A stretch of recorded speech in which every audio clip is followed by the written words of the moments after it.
جنات یمن کبر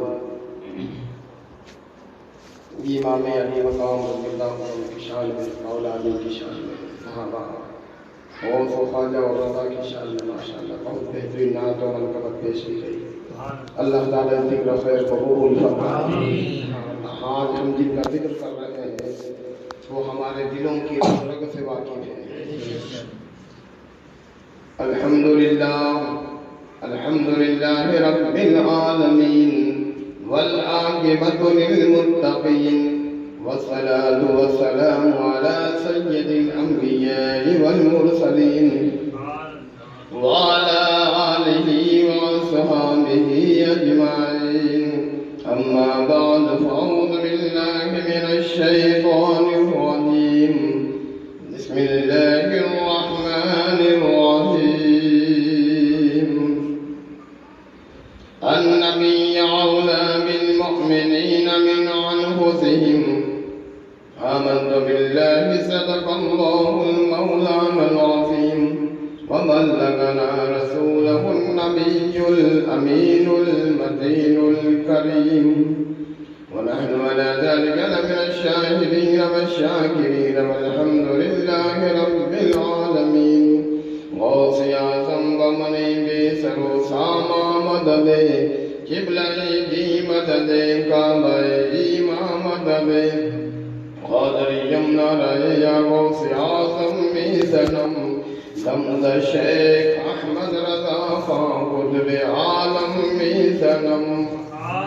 آئیے ہم اور آپ مل کر سب سے پہلے اپنے آقا کی بارگاہ میں ہدیہ درود و سلام پیش فرمائیں۔ اللہم صل علی سیدنا مولانا محمد الفاتح والکرم، منبع العلم والحلم والحکم، آلہ وبارک وسلم، صلاۃ و سلام علیک یا رسول اللہ، صلاۃ و سلام علیک یا حبیب اللہ، صلاۃ و سلام علیک یا خیر خلق اللہ۔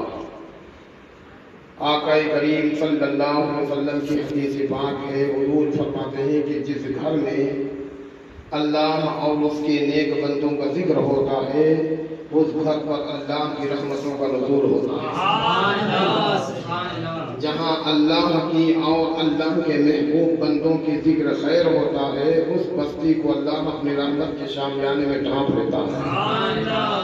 تو ہم لوگ سب کے سب اللہ کی رحمت کے شامیانے کے سائے میں بیٹھے ہوئے ہیں۔ رحمت خداوندی کا شامیانہ ہم پر سایہ کیے ہوئے ہیں، اور آقا کریم صلی اللہ علیہ وسلم ہم سب کو مدینہ شریف سے اپنی نگاہوں سے ملاحظہ فرمائے، ہم سب کو اپنی آنکھوں سے دیکھ رہے ہیں۔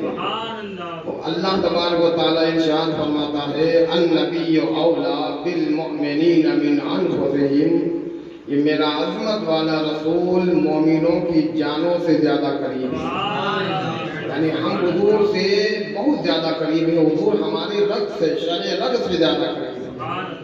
اللہ تبارک و تعالیٰ نے اپنے محبوب کو ہر جگہ کے لیے حاضر اور ناظر بنا کر کے حاضر، اور اللہ ارشاد فرماتا ہے انا ارسلناک شاہدا ومبشرا ونذیرا وداعیا الی اللہ باذنہ وسراجا منیرا، میں نے اپنے محبوب کو شاہد بنا کر کے بھیجا، یعنی شہادت وہ دے سکتا ہے جو وہاں اس واردات پر موجود بھی ہو اور اپنی آنکھوں سے اس واقعے کو دیکھ بھی رہا ہو۔ آپ کے سامنے اگر کوئی واقعہ ہوا اور آپ نے اپنی نگاہوں سے وہاں دیکھا تو نگاہوں سے دیکھنے کے لیے موجود ہونا ضروری ہوتا ہے۔ تو میرے اللہ تبارک و تعالیٰ نے ارشاد فرمایا کہ میں نے ساری کائنات کے لیے اپنے محبوب کو شاہد بنایا، گواہ بنایا، اور اب حاضر و ناظر بنا کر کے دنیا میں بھیجا۔ اللہ ارشاد فرماتا ہے کہ میں تو جسم اور جسمانیت سے پاک ہوں، اللہ کا جسم نہیں ہے، اللہ کے ہاتھ نہیں ہے، اللہ کے پیر نہیں ہے، اللہ تبارک و تعالیٰ ہر شے ممکن پر قادر ہے، وہ قادر ہے، اس کی قدرت ہے۔ اللہ تبارک و تعالیٰ کی رحمت ہم سے قریب ہے۔ تو آپ دیکھیں اللہ تبارک و تعالیٰ نہ جسم رکھتا ہے، نہ ہاتھ رکھتا ہے، نہ پیر رکھتا ہے، نہ زبان رکھتا ہے، تو پھر اللہ ہمارے قریب کیسے ہے؟ اللہ تبارک و تعالیٰ ہم پر کیسے اپنی رحمت نازل فرماتا ہے؟ تو اللہ فرماتا کیا تم نے قرآن نہیں پڑھا؟ وَمَا أَرْسَلْنَاكَ إِلَّا رَحْمَةً لِّلْعَالَمِينَ، میں نے اپنے محبوب کو ساری کائنات کے لیے رحمت بنا کر کے بھیجا۔ اگر تو مجھے پکارو گے تو میرا محبوب تمہاری مدد کے لیے آئے گا۔ میرا محبوب ہر جگہ حاضر و ناظر ہے۔ محبوب کو اتنا عروج عطا فرمایا ہے اللہ نے کہ اگر تم اللہ سے مدد مانگو گے تو محبوب ہی ہماری مدد فرمائے۔ آقا ارشاد فرماتے ہیں ان اللہ یعطی وانا قاسم، کہ اللہ مجھے عطا کرتا ہے اور میں تم سب کو عطا کرتا ہوں۔ یعنی اللہ تبارک و تعالیٰ کا خزانہ ہے اور اللہ تبارک و تعالیٰ ہمیں میرے آقا ہمیں عطا فرماتے ہیں۔ خزینہ خدا سے اللہ کے محبوب ہمیں عطا فرماتے ہیں۔ یعنی ہم اللہ کو پکاریں گے تو دینے والے مصطفیٰ ہی ہیں، اور ہم رسول کو پکاریں گے تب بھی ہمیں اللہ ہی کے دربار سے ملنا۔ یہ گھر ہے، اس میں سامان رکھا ہوا ہے، اس میں سمجھیے کہ قیمتی اشیاء رکھی ہوئی ہے، چیزیں رکھی ہوئی ہیں، نوٹ رکھے ہوئے، پیسے رکھے ہوئے ہیں، اور ہمارے ذاکر بھائی کو اس کی چابی عطا کرتا ہے۔ اور ارشاد فرما دیا کہ جو بھی آپ کو اچھا آدمی، جو بھی نعت آپ کو اچھی لگے، منقبت آپ کو اچھی لگے، اشعار آپ کو اچھا لگے، یہ خزانہ ہے، آپ جس کو چاہے جتنا لٹائیں۔ ہم نے آپ کو اس خزانے کا مالک بنا دیا۔ تو اب ان کا طریقہ یہ ہے کہ جو بھی مانگتا ہے آپ اس میں سے نکال کر کے دیتے رہتے ہیں۔ تو اللہ فرماتا ہے خزانہ میرا ہے اور مالک مصطفیٰ کو بنا دیا۔ ان اللہ یعطی وانا قاسم، کہ میں عطا کرتا ہوں میرا محبوب بانٹتا ہے۔ خزانہ میرا ہے، دولت میری ہے، رحمت میری ہے، بانٹتا میرا مصطفیٰ، میرا محبوب ہی بانٹتا ہے۔ اگر تم مجھے پکارو گے تب بھی محبوب کے ہاتھوں سے تمہیں دلواؤں گا، اور میرے محبوب کو پکارو گے تب بھی محبوب کے ہاتھوں سے دلواؤں گا۔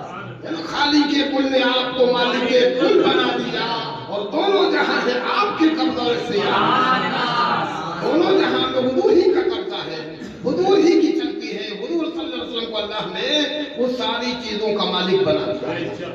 آقا کریم صلی اللہ علیہ وسلم ارشاد فرماتے ہیں سب سے پہلے میدان قیامت میں ہی جنت کے دروازے پر آؤں گا۔ حدیث پاک ہے، میں جنت کے دروازے پر آؤں گا تو وہاں پر ایک فرشتہ بیٹھا ہوا ہوگا، کرسی لگی ہوئی ہوگی، بڑی شان آن بان شان کے ساتھ فرشتہ بیٹھا ہوا ہوگا جنت کے دروازے پر، بڑی آن بان شان کے ساتھ جب وہ یعنی فرشتہ بیٹھا ہوا ہوگا، میرے آقا ارشاد فرمائیں گے کہ یہ چابی مجھے دے دے۔ فرشتہ کرے گا حضور آپ کون ہیں؟ آپ کون ہیں؟ میں آپ کو چابی نہیں دے سکتا۔ میرے آقا فرماتے ہیں انی محمد رسول اللہ، میرا نام محمد مصطفیٰ صلی اللہ علیہ وسلم ہے۔ اتنا سنے گا تو فرشتہ کھڑا ہو جائے گا، میرے آقا سے عرض کرے گا سرکار اللہ نے مجھے کرسی پہ بٹھایا اسی لیے ہے کہ میرا محبوب آ جائے تو یہ چابی بھی عطا کر دینا، جنت بھی عطا کر دینا، یہ چابی بھی نبی کو دینا، اور اس کے بعد یہ جنت بھی مصطفیٰ کو عطا کر دینا، اور کہنا یا رسول اللہ اللہ نے مجھے بٹھایا اس لیے تھا جب بھی آپ تشریف لائیں تو میں آپ کو چابی عطا فرماؤں۔ اس لیے سرکار اعلیٰ حضرت فرماتے تجھ سے اور جنت سے کیا مطلب، وہاں بھی دور ہو ہم رسول اللہ کے، جنت رسول اللہ۔ خالق اللہ تب خالق کائنات نے آپ کو مالک جنت بنا دیا۔ اب حضور فرماتے ہیں میں جس کو چاہوں گا اس کو جنت عطا کروں گا۔ یاد رکھو حضور صلی اللہ علیہ وسلم اس کو جنت عطا نہیں کریں گے جو حضور سے دشمنی رکھتا ہو، حضور سے بغض رکھتا ہو، حضور سے عداوت رکھتا ہو، یا حضور صلی اللہ علیہ وسلم کے بارے میں کچھ الٹے پلٹے الفاظ بولتا ہو، غیب کا انکار کرنا، حضور کی ذات کا انکار کرنا، حضور کے صفات کا انکار کرنا، حضور کے اختیارات کا انکار کرنا، حضور کے معجزات کا انکار کرنا، حضور کے کمالات کا حضور کے کمالات کا انکار کرنا، یہ ساری چیزیں ایسی ہیں جو حضور کو تکلیف دیتی ہیں۔ اللہ فرماتے کہ میں نے اپنے محبوب کو سب کچھ عطا کر دیا، سب کچھ نبی کو دے دیا۔ جب نبی کو اللہ نے سب کچھ دے دیا تو اللہ کے دینے سے حضور ساری کائنات کے مالک بنتا ہے۔ اب ہمیں جو ملے گا نبی کے دربار سے ملے گا۔ اعلیٰ حضرت تبھی تو ارشاد فرماتے ہیں کہ اللہ تبارک و تعالیٰ واہ کیا مرتبہ، واہ کیا جود و کرم ہے شہ بدہا تیرا، اور نہیں سنتا ہی نہیں مانگنے والا تیرا۔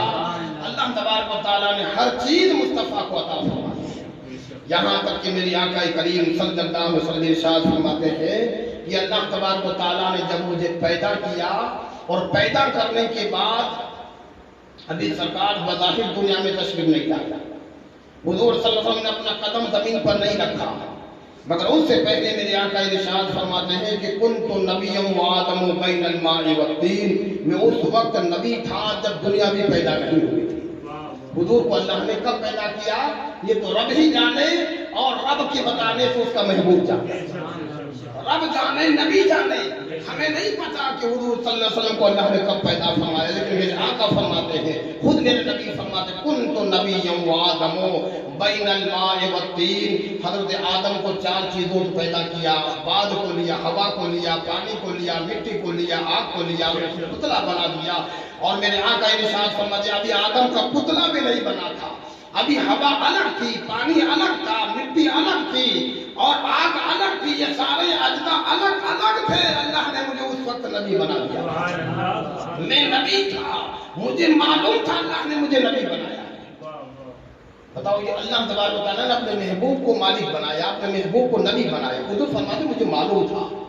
ایک ہوتا ہے کہ میں نے آپ کے جیب میں کوئی چیز رکھ دی، آپ کو پتہ ہی نہیں، لیکن حضور فرماتے نہیں، اللہ نے جب مجھے نبی بنایا تو میں اس وقت نبی تھا جب آدم بھی پیدا نہیں ہوئے تھے، ان کی اجزاء بھی اکٹھے نہیں ہوئے تھے، ان کی مٹی الگ تھی، پانی الگ تھا، آب الگ تھی، پانی اور مٹی، ہوا اور یہ آگ، ساری 3-4 چیزوں کو لینے کے بعد حضرت آدم کا پتلا بنایا گیا۔ میرے آقا فرماتے ابھی پتلا بھی تیار نہیں ہوا تھا کہ اللہ نے مجھے نبی بنا دیا تھا۔ پھر ارشاد فرماتے اول ما خلق اللہ، سب سے پہلے اللہ نے میرے نور کو پیدا کیا، وَكُنْتُ خَلَائِقٍ مِّن نُورِي، اور میرے نور سے ساری چیزوں کو بنایا۔ اب حضرت آدم بن رہے ہیں میرے نور سے بن رہے ہیں، حضرت نوح بن رہے ہیں میرے نور سے بن رہے ہیں، حضرت شیس آ رہے ہیں میرے ہی نور سے پیدا ہو کر کے آ رہے ہیں۔ حضرت ابراہیم کو جب اللہ تبارک و تعالیٰ نے ان کو اتنا نوازا اور نوازنے کے بعد جب امتحان کی باری آئی تو آپ نے اللہ کی وحدانیت کا اعلان کیا، اللہ ایک ہونے کا اعلان کیا، تو لوگوں نے اٹھا کر کے آپ کو آگ میں ڈال دیا۔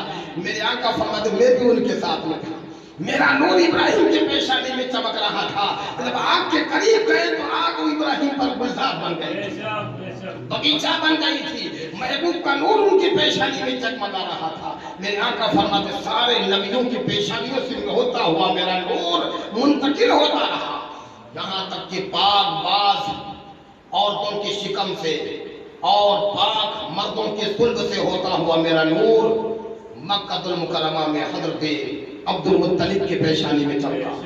حضرات غور فرمائیے، آقا کریم صلی اللہ علیہ وسلم جب اس دنیا میں تشریف نہیں لائے، ہر واقعے کو میرے آقا نگاہوں سے دیکھتے رہے، ہر بات کو میرے آقا صلی اللہ علیہ وسلم، سب کو میرے آقا کو معلوم تھا کہ میں کس کی شکل میں منتقل ہو رہا ہوں۔ فرماتے پاک ارحام سے گزرتا ہوا، پاک ماؤں کے پیر سے گزرتا ہوا، پاک باپوں کے صلب سے گزرتا ہوا میرا نور عبد المطلب کی پیشانی میں آیا۔ فرمایا عبد المطلب جب مکے میں چلتے تھے تو آپ کا روب و دبدبہ دیکھ کر کے لوگ تھرا جاتے تھے، لوگ ایک طرف کھڑے ہو جاتے تھے، آپ کا روب اور دبدبہ اتنا تھا کہ کوئی بولنے کی جرات نہیں کر سکتا تھا، اتنی شجاعت اور اتنا نور چہرے پر تھا کہ جو دیکھتا تھا وہ دیکھتا رہتا تھا۔ یمن سے ابراہا بادشاہ آیا تھا حملہ کرنے کے لیے، خانہ کعبہ کو ڈھانے کے لیے، اور جب کوئی بھی آدمی اس کے استقبال کے لیے نہیں پہنچا تو اس نے کہا کیا وجہ ہے مکے والے میرے استقبال کو کیوں نہیں آیا؟ تو لوگوں نے کہا یہاں ایک اللہ کا گھر ہے جس کو خانہ کعبہ کہتے ہیں، لوگ اس کی عزت کرتے ہیں، اس کے علاوہ کسی بادشاہ کی عزت نہیں کرتے ہیں۔ اس نے کہا تو پھر میں اس اللہ کے گھر کو ڈھا دوں گا، اس کو تباہ کر دوں گا، اس کی دیواروں کو گرا دوں گا، اس کی چھت کو زمین دوز کر دوں گا۔ اس نے برے ارادے سے کیا کیا کہ اپنے ہاتھیوں کو اور اپنے لشکر کو جمع کیا اور اس کے چرواہے گئے عبد المطلب کے اونٹوں کو گھیر کر کے لیا ہے۔ حضرات جب عبد المطلب کے اونٹوں کو گھیر کر کے لائے اور آپ کو پتا چلا ابراہا بادشاہ اللہ کے گھر کو ڈھانے آیا ہے، اللہ کے گھر کو ویران کرنے آیا ہے، اللہ کے گھر کو گرانے آیا ہے، آپ گھبرائے نہیں، آپ فکر مند نہیں ہوئے، آپ نے لوگوں سے مدد نہیں مانگی، بلکہ آپ کہاں گئے؟ خانہ کعبہ کے اندر گئے، آپ کے ایمان کی دلیل بتا دی ہے۔ حضرات عبد المطلب خانہ کعبہ میں گئے، غلاف کعبہ کو پکڑ کہا میرے پروردگار یہ بادشاہ تیرے گھر کو ڈھانے آیا ہے، اے اللہ تو اس ظالم کو رسوا فرما دے اور اپنا کوئی غیبی لشکر بھیج دے جو انسانوں کو جو اللہ کوئی غیبی لشکر عطا فرما دے جو ان ہاتھی بانوں کو ان کا منہ کا مزہ چکھا دے اور ان کی فوج کا مقابلہ کر سکے۔ حضرات آپ نے دعا مانگی اور آپ سیدھے ابرہہ بادشاہ کے پاس چلے گئے۔ ابرہہ بادشاہ بیٹھا ہوا تھا تو آپ کا روب اور آپ کا دبدبا اتنا تھا کہ وہ کرسی پر بیٹھا نہیں نہ کھڑے ہو گیا۔ پہلے مکہ کے سردار کیسے آنا ہوا؟ وہ یہ سوچ رہا تھا کہ یہ گر گرائیں گے، عاجزی کریں گے، میرے سامنے منت سماجی کریں گے، منت مانگیں گے، حضور آپ کعبے کو نہ ڈھائیں بلکہ آپ چلے جائیں، ہم آپ سے معافی مانگتے ہیں، ہم ہماری غلطیوں کو معاف فرما دیں، ہم نے آپ کی عزت اور تعظیم نہیں کی، ہم آپ کے استقبال کے لیے نہیں آئے۔ وہ یہ سوچ رہا تھا کہ عبد المطلب میرے سامنے آ کر کے گر گرائیں گے، میرے سامنے آ کر کے میری خوشامد کریں گے۔ عبد المطلب سے کہتا ہے آپ کا کیسے آنا ہوا، آپ کیسے تشریف لائے ہیں؟ عبد المطلب کہتے ہیں تمہارے یہ اونٹ بان میرے اونٹ کو گھیر کر کے لے آئے ہیں، تمہارے یہ چرواہے تمہارے لشکر کے لوگ میرے اونٹ کو آپ کے یہاں پر پاس لے کر کے آئے ہیں، میں اپنے اونٹوں کو لینے آیا ہوں۔ بادشاہ نے کہا مجھے حیرت ہے جس خانہ کعبہ کو آپ طواف کرتے ہیں، اس کی بڑی تعظیم کرتے ہیں، عزت کرتے ہیں، اور آپ نے اس کے بچانے کا سوال نہیں کیا، آپ نے کوئی دوسرا سوال نہیں کیا کہ خانہ کعبہ کو مت گرانا، خانہ کعبہ کی دیواروں کو مت توڑنا، اس کی چھتوں کو منہدم نہ کرنا، آپ اپنے اونٹوں کا سوال کرتے ہیں۔ عبد المطلب کا جواب دیکھو ان کا اللہ کے ذات پر کتنا یقین تھا۔ فرماتے اے بادشاہ میں اپنے اونٹوں کا مالک ہوں، اس لیے اپنا اونٹ لینے آیا ہوں، اس اللہ کے گھر کا مالک کوئی اور ہے، وہی اس کی حفاظت فرمائے، وہ مالک اس کا الگ ہے، میں اپنے اونٹوں کا مالک ہوں، میں اپنے اونٹ لینے آیا ہوں، اللہ کے گھر کا مالک کوئی اور ہے، وہی اپنے گھر کی حفاظت فرمائے گا۔ ابھی میرے آقا پیدا بھی نہیں ہوئے، 2 مہینے کا وقفہ باقی تھا سرکار کو دنیا میں تشریف لانے کا۔ اللہ نے قرآن میں ارشاد فرمایا الم ترا، اے محبوب کیا تم نے نہیں دیکھا، فعل ربک، الم تر کیفا کہ کیسا کیا، فعل ربک باصحاب الفیل، ان ہاتھی والوں کے ساتھ رب نے کیا کیا۔ محبوب کیا تم نے نہیں دیکھا؟ حضرات اللہ میرے میں سرکار کو گواہ کر رہا ہے، اے محبوب ابھی تو آپ کے ماں کے پیٹ میں ہے، ابھی تو آپ شکم مادر میں ہے، لیکن اللہ فرماتا کیا محبوب تم نے نہیں دیکھا؟ مطلب یہ کہ حضور دیکھ رہے ہیں اور اللہ اس واقعے کو یاد دلا رہا ہے کہ محبوب تم نے نہیں دیکھا تمہارے رب نے ہاتھی والوں کے ساتھ کیا کیا۔ حضرات غور فرمائیے، ہاتھی والے جب حملہ کر رہے تھے ہاتھیوں سے خانہ کعبہ پر، اور اللہ نے کیسے ان ہاتھی والوں سے اپنے گھر کو بچایا، محبوب کیا تم نے نہیں دیکھا؟ پتا چلا اللہ تبارک و تعالیٰ ہمیں دکھا رہا ہے اے دنیا والوں میرے محبوب کی کبھی توہین نہ کرنا، میرا محبوب پیدا ہونے سے پہلے بھی ہر واقعے کو دیکھ رہا تھا اور پیدا ہونے کے بعد قیامت تک کے لیے ہر واقعے کو دیکھ رہا ہے، ہر واقعے کو میرا مصطفیٰ دیکھتا ہے، اس لیے کہ اللہ نے سب کو نبی کو عطا فرمایا۔ راز غور فرمائیے، پاک ارحام اور پاک خلقوں سے منتقل ہوتے ہوئے یہ نور حضرت حضرت عبد المطلب کی پیشانی سے نکل کر کے حضرت عبداللہ کی پیشانی میں چمکتا ہے۔ حضرات جب حضرت عبد المطلب کی پیشانی میں حضرت عبداللہ کی پیشانی میں چمکتا ہے تو تاریخ بتاتی ہے کہ 200 عورتیں اس نبی کو اپنی گود میں لینے کے لیے حضرت عبداللہ سے اپنے نکاح کی درخواست پیش کر چکی، اور جب عبداللہ نے فرمایا بغیر اپنی ماں اور باپ کی مرضی کے میں کسی سے نکاح نہیں کر سکتا، تو تاریخ میں آتا ہے کہ 200 عورتیں نبی کی ماں بننے کی خواہش میں دنیا سے رخصت ہو گئی۔ حضرات مگر یہ امانت تو حضرت آمنہ کی تھی، یہ امانت یہ ستارہ حضرت آمنہ کی گود میں چمکنے والا تھا، اس لیے حضرت عبداللہ نے اپنے باپ سے کہا، حضرت عبد المطلب سے کہا میری ابا جان آپ اگر اجازت دیں تو میں شکار کے لیے جاؤں تاکہ میرا دل بہل جائے، میرا دل یعنی پریشان رہتا ہے، آپ کے والد نے اجازت دے دی، فرمایا بیٹا جلدی چلے آنا۔ حضرت عبداللہ جب پہاڑ کے اس طرف گئے ہیں تو یہ یہودی یہ عیسائی یہ جتنے اسلام کے سب سے بڑے دشمن رہے ہیں، انہوں نے جب کتابوں میں دیکھا کہ نبی آخر زمان قریش قوم میں پیدا ہوئے اور ان کی پیشانی سے ایسا نور نکل رہا ہوگا کہ جس کو دیکھ کر کے کئی عورتیں اپنی جانوں کو قربان کر دیں گی، مکے کی وادی سے چلیں گے تو کنکر و پتھر سلام کرتے ہوئے نظر آئیں گے، ان کو سجدہ کرتے ہوئے نظر آئیں گے۔ تو حضرات ان